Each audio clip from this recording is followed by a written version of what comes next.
Khan, Windu, Qui-Gon, and the other Jedi who escaped from the station are all debating what they need to do next. Maul sits bound in the corner, silent and watching.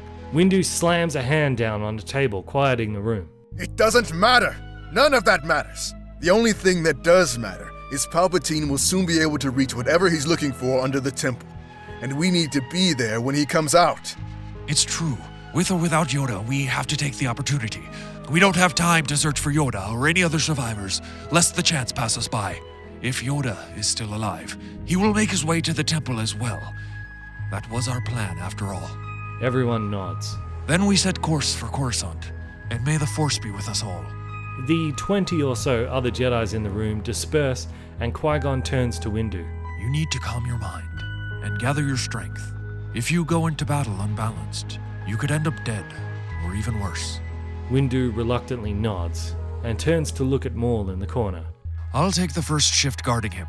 You go and meditate. Windu leaves the room, and Maul and Qui-Gon lock eyes. So will this attack on Sidious include me? Absolutely not. You're going to stay right where you are. I want him dead as much as you. The disloyalty of the Sith never ceases to amaze me. You all eventually turn on each other. But you and your sister have remained as one up until now. How is that possible?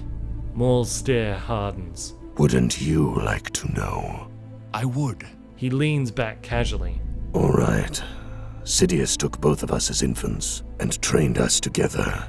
When we came of age, he said he was ready to choose which one would be the greater of us, who would be his primary student, and to decide, he had one last test for us to pass.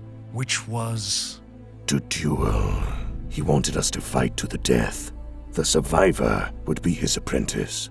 We had never been apart more than one day since the day we were born. Qui-Gon flinches at the thought. And that's when you decided to turn on him? No. We fought, and I killed her. Qui-Gon's eyes widen in shock. But who? Your sister's alive. No, she is merely a clone. She doesn't know she's a clone, but she is. I'd saved some of her blood, so when we began to make clones for the war, I made one of her, because I knew I couldn't defeat Sidious alone, and I would need her help.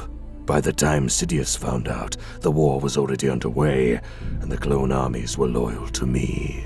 Qui-Gon rubs at his chin, half in remorse and half thinking it over. So, you never cared for her? A Sith lives for himself. That is the way of things. My sister knew that.